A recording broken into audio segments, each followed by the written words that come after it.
নমস্কার। আজ আপনাদেরকে জানাই শুভ নববর্ষের প্রীতি, শুভেচ্ছা ও ভালোবাসা।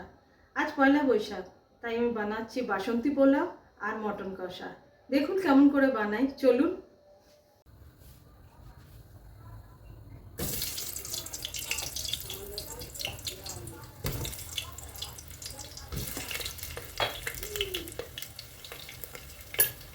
মাংসের আলুটা আগে ভেজে নিয়েছি। এবার মটন কষা কিভাবে বানাচ্ছি আপনাদেরকে করে দেখাচ্ছি। প্রেসার কুকারে আমি তেল দিয়ে দিয়েছি। মটন কষা করার জন্য যা যা ব্যবহার করেছিলাম দেখতেই পাচ্ছেন। তেল আমি আগেই প্রেসার কুকারে গরম বসিয়ে দিয়েছিলাম। 1 কাপ তেল নিয়েছিলাম, সর্ষের তেল।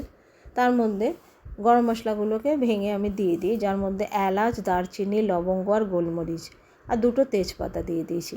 5টা পেঁয়াজকে আমি কুচি করে রেখেছিলাম, সেগুলো দিয়ে দিলাম।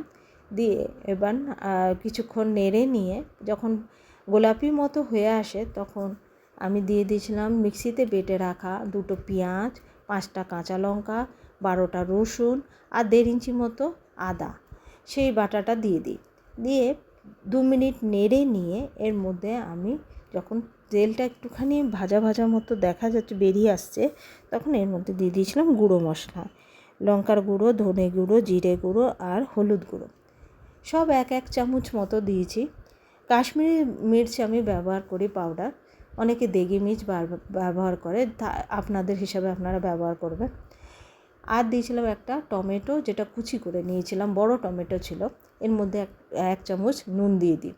মাংসতে আমি আগেই ম্যারিনেট করেছিলাম লঙ্কার গুঁড়ো, হলুদ গুঁড়ো আর নুন আর কাঁচা তেল দিয়ে, মানে সর্ষের তেল দিয়ে।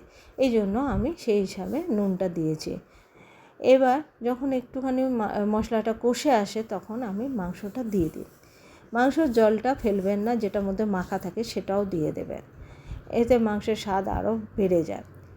5 মিনিট আমি ঢেকে রাখি মাংসটাকে। ঢেকে রাখার পরে যখন প্রেসার কুকারে ঢাকনা তুলে নিয়ে আবার কষাতে শুরু করে ওর মধ্যে 1 চামচ চিনি দিয়েছি। চিনি দিয়ে 5 মিনিট আবার কষিয়েছি। কষিয়ে নিয়ে আমি 1.5 চামচ গরম মশলা ওর মধ্যে দিয়ে আবার 10 মিনিট ধরে আমি কষিয়েছি। আরেক দিকে গ্যাসের মধ্যে আমি জল বসিয়ে দিয়েছিলাম গরম করতে।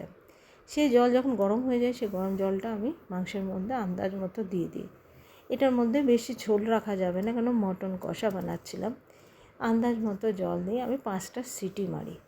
সিটি মারার পরে প্রেসার কুকার খুলে নিয়ে আমি যে আগে থেকে ভেজে রেখেছিলাম, আপনারা দেখেছেন হয়তো যে আমি আলুটা নুন দিয়ে আগে থেকে ভেজে রেখেছিলাম, সেই হিসাবেই নুনটা আপনারা ব্যবহার করবেন মাংসে। তো আমি সেই আলুটা দিয়ে আবার 2টো সিটি মারি, মারার পরে মাংসটা আমার তৈরি হয়ে যায়। এবার বাসন্তী পোলাও বানানোর জন্য আমি আগে থেকেই চালটাকে ভালো করে ধুয়ে শুকিয়ে নিয়েছিলাম। এবার শুকনো চালের মধ্যে একটা বাটির মধ্যে নিয়ে শুকনো চালের মধ্যে গরম মশলা, হলুদ গুঁড়ো, নুন আর 2 চামচ ঘি দিয়ে মেখেছি। আর দিয়েছিলাম 3 চামচ চিনি, সেটা আমি পরে দিয়েছি।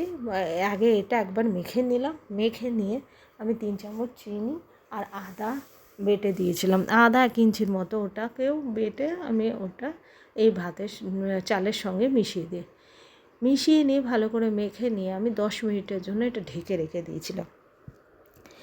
10 মিনিট পর আমি কড়াই এবার বসানোর জন্য আগে গ্যাসে বসিয়ে দিয়েছি। কড়াই বসিয়ে দিয়ে কড়াই যখন গরম হয়ে যাবে, তো এর মধ্যে আমি 1 চামচ আগে ঘি দিয়ে এর মধ্যে একটা তেজপাতা দিই, দারচিনি, এলাচ আর লবঙ্গ নিয়েছিলাম। 2টো লবঙ্গ, 2টো এলাচ এরকম নিয়ে আমি ওটাকে ভালো করে ভেঙে নিয়ে ওই ঘিয়ের মধ্যে দিয়ে দিই। তারপরে আবার 1 চামচ ঘি আমি আরও ব্যবহার করেছি, যেটা আপনারা দেখতে পাননি বা দেখানো হয়নি আমার। ওর মধ্যে দিয়েছি 3 চামচ কাজু, 3 চামচ কিশমিশ দিয়ে এটা ভাজার জন্য আমাকে ঘিটা আরও নিতে হয়েছিল। দিয়ে আমি আর একটু ভেজে নিয়েছি। ভেজে নিয়ে আমি চাল যে মেখে রেখেছিলাম সেটা দিয়ে দিই। চালটা 2 মিনিটের মতো আমি নেড়ে নিয়ে ওর মধ্যে আমি জল দিয়ে দিই। জল দিয়েছিলাম 2 কাপ চালের জন্য আমি 5 কাপ জল দিই। যখন ঢাকনা দেওয়ার পরে জলটা ফুটতে লাগে, আমি আঁচ কম করে দিই। আঁচ কম করে আমি একটা লবঙ্গ ওই ফুটোর মধ্যে, যে ঢাকনার মধ্যে ফুটো ছিল ওর মধ্যে দিয়ে দিই। 10 মিনিটের মধ্যে ভাতটা হয়ে আসে। যখন দেখছিলাম একটু হয়ে এসে, সঙ্গে সঙ্গে আমি 5টা কাঁচা লঙ্কাকে চিড়ে নিয়েছিলাম, সেগুলোকে ওর মধ্যে ভাতের মধ্যে দিয়ে দিই, দিয়ে আবার 2 সেকেন্ডের জন্য আমি ওটাকে ঢেকে দিই।